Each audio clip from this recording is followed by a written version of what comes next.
2 अगस्त 1981 की तारीख, आधी रात से ठीक पहले की बात है। प्रिमरोज नाम का एक मालवाहक जहाज मुर्गी का चारा लेकर बांग्लादेश और ऑस्ट्रेलिया के बीच सफर कर रहा था। खराब मौसम और कुछ कंफ्यूजन के चलते जहाज भटक गया और सुबह पता चला कि जहाज एक श्वाल्स रॉक से टकराया है। सूखी जमीन देखकर जहाज के कैप्टन को हिम्मत मिली। सामने एक बड़ा सा टापू था जिसमें मीलों लंबा बीच था। जहाज टापू से नजदीक था लेकिन समुद्र में काफी हलचल थी, इसलिए लाइफ बोट उतारना मुश्किल हो रहा था।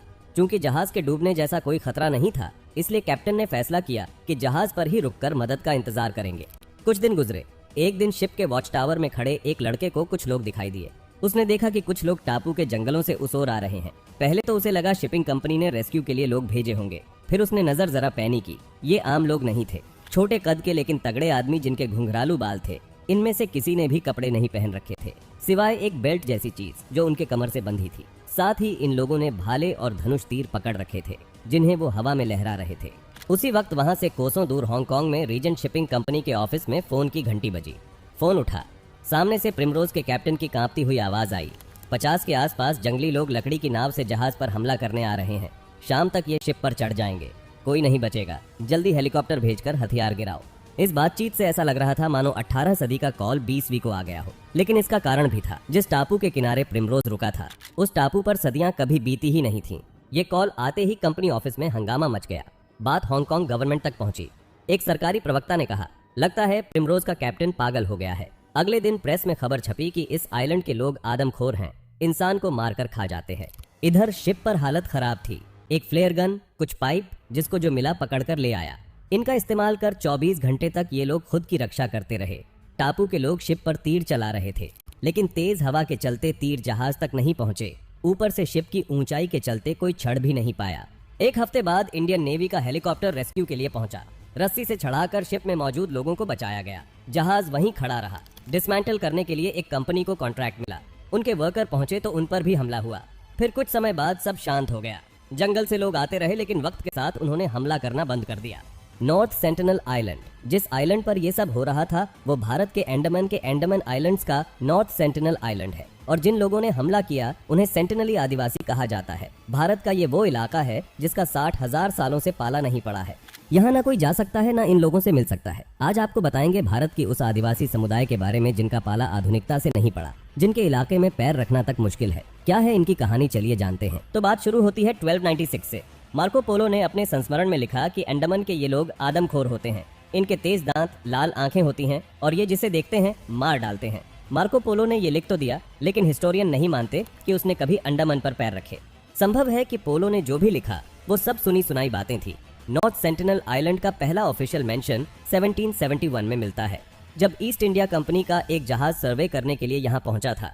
इन लोगों ने आइलैंड पर आग जली देखी लेकिन वहां उतरे नहीं।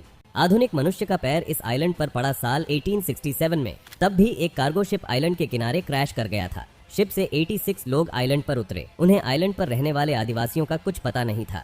3 दिन बाद एक आइलैंड जब ये लोग नाश्ता कर रहे थे तब इन पर अचानक हमला हुआ। बड़ी मुश्किल से ये लोग जान बचाकर भागे और तब कंपनी के एक शिप ने इन्हें रेस्क्यू किया था। सेंटिनली लोगों और आधुनिक मनुष्य का पहला कॉन्टैक्ट 1880 में हुआ। रॉयल नेवी के officer Morris Portman armed forces को लेकर नॉर्थ सेंटिनल आइलैंड तक पहुंचे। बहुत दिनों की खोज के बाद इन्हें एक बूढ़ा, एक औरत और 4 बच्चे मिले जिन्हें ये अपने साथ पोर्ट ब्लेयर ले आए। आदमी और औरत कुछ ही दिनों में मर गए। बच्चों की भी तबीयत खराब होने लगी तो पोर्टमैन ने उन्हें वापस आइलैंड पर छोड़ दिया। इसके बाद ब्रिटिशर्स की तरफ से आइलैंड के लोगों से कांटेक्ट करने की कोई कोशिश नहीं हुई। 1896 में पॉसिबली काला पानी से भागकर एक फ्लोट बोट के जरिए कोई प्रिजनर इस आइलैंड तक आ पहुंचा था। कुछ रोज बाद एक सर्च पार्टी उसके पीछे पीछे आई तो उन्हें उसकी लाश मिली, जिस पर तीर के निशान थे और गला रेत दिया गया था। इसके बाद लगभग 70 साल तक कोई इस आइलैंड के नजदीक नहीं गया। आजादी के भारत सरकार की तरफ से भी इस आइलैंड के लोगों से कांटेक्ट करने की कोशिश नहीं की गई। फिर बाद में सरकार ने कुछ रिसर्चर्स को आइलैंड तक जाने की इजाजत दी। 1967 में त्रिलोकनाथ पंडित इस आइलैंड तक पहुंचे। वो एक ऑफिशियल स्क्वाड के साथ पहुंचे थे। उनकी नाव आइलैंड तक पहुंची। दूरबीन से देखा तो सेंटिनलीज ट्राइब्स दिखाई दिए, लेकिन बोट देखते ही वो जंगल की ओर भाग गए। टीएन पंडित और उनकी पार्टी ने कदमों के निशान का पीछा किया।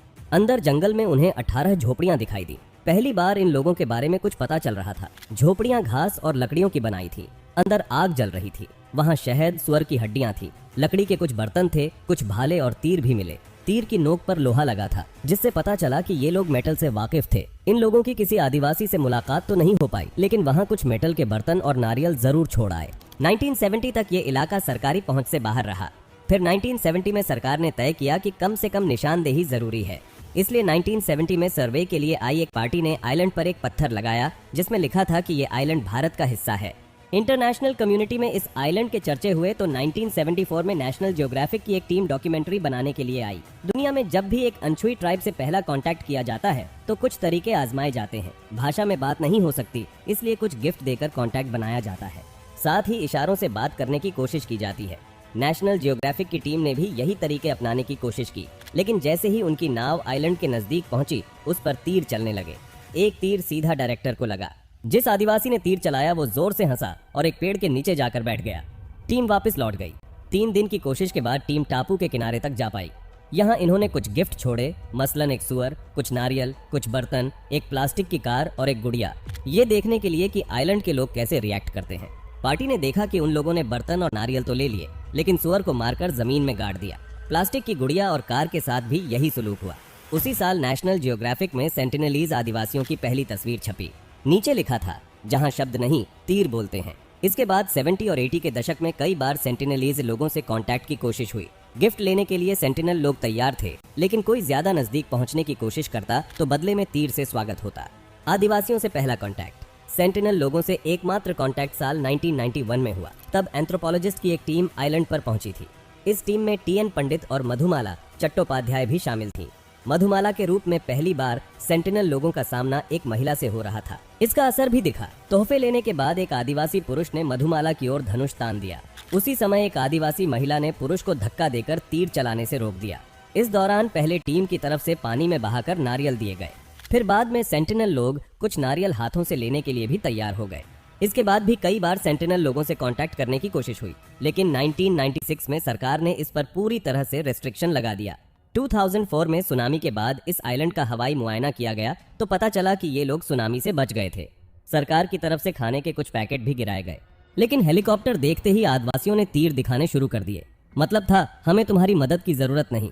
भारत सरकार की तरफ से इस इलाके में जाने पर पूरी तरह रिस्ट्रिक्शन है। लेकिन 2006 में कुछ मछुआरे यहाँ केकड़े पकड़ने चले गए थे। 3 दिन बाद उनकी लाश बीच पर दिखी। उन्हें बांस से लटकाकर बीच पर खड़ा कर दिया गया था, मानो एक चेतावनी सी जारी हो। लाश वापस ले जाने की कोशिश हुई, लेकिन उस टीम पर भी आदिवासियों ने तीर से हमला किया। चूंकि सेंटिनल लोगों से कांटेक्ट करना मना है, सेंटिनल लोग आखिरी बार खबरों में आए थे साल 2018 में, जब एक क्रिश्चियन मिशनरी ने यहाँ पहुंचकर इन लोगों से मिलने की कोशिश की। जॉन एलन चाउ नाम का एक अमेरिकन सिटीजन गैर कानूनी रूप से यहाँ पहुंचा। उसे उम्मीद थी कि वो ईश्वर का वचन इन तक पहुंचाएगा। 15 नवंबर को चाव यहाँ पहुंचा। 2 बार उसने गिफ्ट देने और गीत गाकर उनसे कांटेक्ट करने की कोशिश की, लेकिन चाव के खत के अनुसार आदिवासी या तो जोर जोर से चिल्ला रहे थे या हंस रहे थे। 17 नवंबर को चाव आखिरी बार आइलैंड तक पहुंचा और वहीं रुक गया। उसने बोट वाले से वापस लौट जाने को कहा। बोट वाले ने बताया कि उसने आदिवासियों को चाव को घसीट कर ले जाते हुए देखा और अगले दिन उसकी लाश बीच पर लटकी हुई मिली। भारत की तरफ से कई कोशिश हुई कि चाव के शरीर को वापस लाया जाए, लेकिन जो भी गया उसका तीरों से स्वागत हुआ। अब एक नजर डालते हैं कि इन लोगों के बारे में हमें अब तक पता क्या है। पहली बात ये कि ये लोग आदमखोर नहीं है, क्योंकि आदिवासी मरे हुए साथियों की हड्डियां गले में पहनते हैं। कुछ लोग ऐसा समझते हैं, लेकिन इस बात के कोई एविडेंस नहीं है। ये लोग झोपड़ी बनाकर रहते हैं और जमीन पर सोते हैं। इनमें आदमियों और औरतों की ऊंचाई लगभग 5 फुट के आसपास होती है। ये लोग आग जलाना नहीं जानते, बल्कि बिजली गिरने पर चिंगारी को संभाल कर रखते हैं और उसी से काम चलाते हैं। ये लोग खेती नहीं करते, बल्कि आदिमानव की तरह शिकार और खाना इकट्ठा करते हैं। इसकी भाषा अंडमान की बाकी भाषाओं से बिल्कुल अलग है। इस इलाके में 50 से 200 के बीच लोग रहते हैं। ये नाव चलाना जानते हैं, लेकिन तैर नहीं सकते। सरकार की तरफ से यहाँ जाने पर रेस्ट्रिक्शन है और ये लोग भी नहीं चाहते कि इनसे कांटेक्ट किया जाए। There are valid reasons for this as well. साल 1858 में ब्रिटिशर्स ने अंडमान को अपनी कॉलोनी का हिस्सा बनाया था। तब यहाँ अलग अलग प्रजाति के 7,000 आदिवासी रहते थे। ब्रिटिशर्स के आने के साथ आई बीमारियां। इन लोगों में इन बीमारियों के लिए कोई नेचुरल इम्यूनिटी नहीं थी, इसलिए 150 साल बाद इनकी संख्या सिर्फ 300 के आसपास रह गई है। अधिकतर जनजातियां लुप्त हो चुकी हैं। सेंटिनल ट्राइब एकमात्र ट्राइब है जिसे बाहरी लोगों से दूरी बनाकर रखी है और इसी कारण ये बचे भी हुए हैं। यहाँ जाकर आप नहीं कह सकते कि विकास और तरक्की इंसान के लिए जरूरी है। यहाँ सिर्फ जीना ही काफी है। तो दोस्तों, कैसी लगी आपको ये जानकारी? हमने इस वीडियो में बहुत डिटेल में जानकारी देने की कोशिश करी है। अगर वीडियो पसंद आई हो तो नीचे दिए गए सब्सक्राइब बटन को दबा दीजिए। मिलते हैं आपसे अगले वीडियो में ऐसी ही कुछ दिलचस्प जानकारी के साथ। धन्यवाद।